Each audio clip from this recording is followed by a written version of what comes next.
انتظار کی گھڑیاں ختم ہو گئیں اور ایران کا وہ بڑا سرپرائز سامنے آ گیا ہے جس کے بارے میں بہت دنوں سے سوشل میڈیا پہ بات ہو رہی تھی. مختلف عسکری حلقے بھی اس کو ڈسکس کر رہے تھے کہ ایران کوئی بڑا سرپرائز دینے والا ہے. مختلف نیوز آؤٹلیٹس بھی سورسز کے ذریعے یہ خبریں دے رہے تھے کہ ایران کچھ بڑا سرپرائز کرنے والا ہے,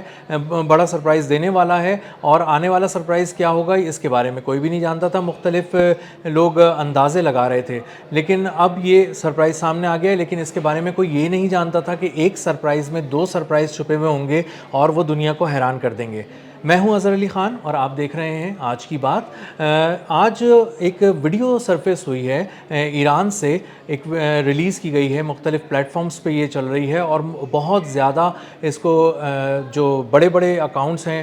وہ سوشل میڈیا کے شیئر کر رہے ہیں, جس میں مجتبیٰ خامنائی جو ایران کے نئے سپریم لیڈر ہیں وہ منظر عام پہ آ گئے ہیں. وہ پہلی بار ان کی پبلک اپیرنس سامنے آ گئی ہے جو کہ تقریباً ایک ماہ سے بالکل بھی کہیں نظر نہیں آ رہے تھے, اور ان کے بارے میں بہت سارے اندازے تھے, قیاس آرائیاں تھیں, باتیں ہو رہی تھیں, افواہیں گردش کر رہی تھیں کہ وہ شاید زخمی ہو گئے ہیں. انہیں شاید یہاں تک کہا جا رہا تھا کہ وہ کسی ملک سے باہر ہیں, کسی اور ملک کے اسپتال میں ان کا علاج ہو رہا ہے, سرجری ہو رہی ہے, اور وہ پتہ نہیں کب واپس آئیں گے اور پبلک اپیرنس دے بھی پائیں گے یا نہیں. لیکن یہ ساری افواہیں آج دم توڑ گئیں اس ویڈیو کے ساتھ,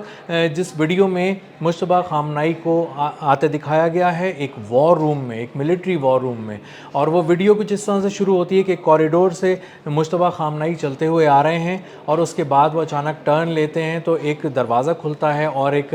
وہ وار روم میں داخل ہوتے ہیں, ملٹری وار روم میں. ملٹری وار روم میں وہاں پہ ٹاپ ایران کی جو ملٹری براس ہے وہ بیٹھی ہوئی ہے, عہدیدار بیٹھے ہوئے ہیں دونوں طرف. اور جب وہ داخل ہوتے ہیں تو مجتبیٰ خامنائی تو وہ ملٹری لیڈرز کھڑے ہوتے ہیں, فوجی جرنیل, اور اس کے بعد وہ انہیں سلام کرتے ہیں اور ان کے درمیان کچھ بات ہوتی ہے جو کہ ویڈیو میں سنائی نہیں دے رہی. لیکن ویڈیو کے اندر پہلا سرپرائز تو یہ کہ مجتبیٰ خامنائی سامنے آ گئے, انہیں چلتے ہوئے دکھایا, انہیں پہنچتے ہوئے دکھایا, فوجی لیڈرشپ سے بات چیت کرتے ہوئے دکھایا. جو ویڈیو کا دوسرا حصہ ہے وہ ایک اور بڑا سرپرائز ہے. وہ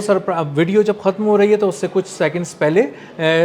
ایک بہت بڑی سی اسکرین دکھائی دے رہی ہے اسی وار روم کے اندر, جس پہ دیمونا کی نیوکلیئر فیسلٹی جو ایران کا جوہری پاور پلانٹ ہے اس کو دکھایا جا رہا ہے. اس کی تصویر لگی ہوئی ہے, اور اسی تصویر کے اندر ہی اس جوہری پروگرام کے جو ایٹمی جو پلانٹ ہے اس کے کوآرڈینیٹس بھی درج کیے ہوئے ہیں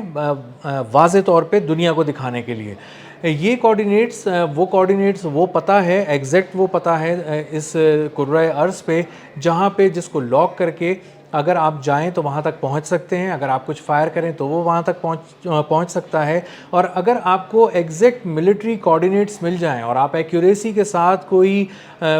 چیز فائر کر دیں اس طرف, تو وہاں پر بڑی تباہی پھیلتی ہے اور ایکیوریسی کے ساتھ پھیلتی ہے. تو یہ دو جو سرپرائز تھے انہوں نے آج بہت زیادہ حیران کر دیا لوگوں کو, اور یہ ٹاپ ٹویٹر ٹرینڈ بھی بن گیا ہے. لوگ اس کو بے تحاشا شیئر کر رہے ہیں, گو کہ یہ ایران کی جانب سے آفیشلی شیئر نہیں کیا گیا ہے اس کو, لیکن ایران کے بہت سارے بڑے بڑے اکاؤنٹ سے یہ شیئر ہو رہا ہے. اس کے علاوہ جو انٹرنیشنل اکاؤنٹس ہیں, کریڈیبل اکاؤنٹس ہیں, بڑے اکاؤنٹس ہیں, وہ بھی اسے شیئر کر رہے ہیں, اور ساتھ یہ بھی لکھ رہے ہیں کہ شاید مجتبیٰ خامنائی نے پہلی پبلک اپیرنس دے دی ہے. ان کے بارے میں تمام قیاس آرائیاں دم توڑ گئی ہیں, تمام افواہیں دم توڑ گئی ہیں, اور بہت دنوں سے جو یہ ایک مطالبہ کیا جا رہا تھا ایران کے دشمنوں کی جانب سے کہ کہاں ہے مجتبیٰ خامنائی,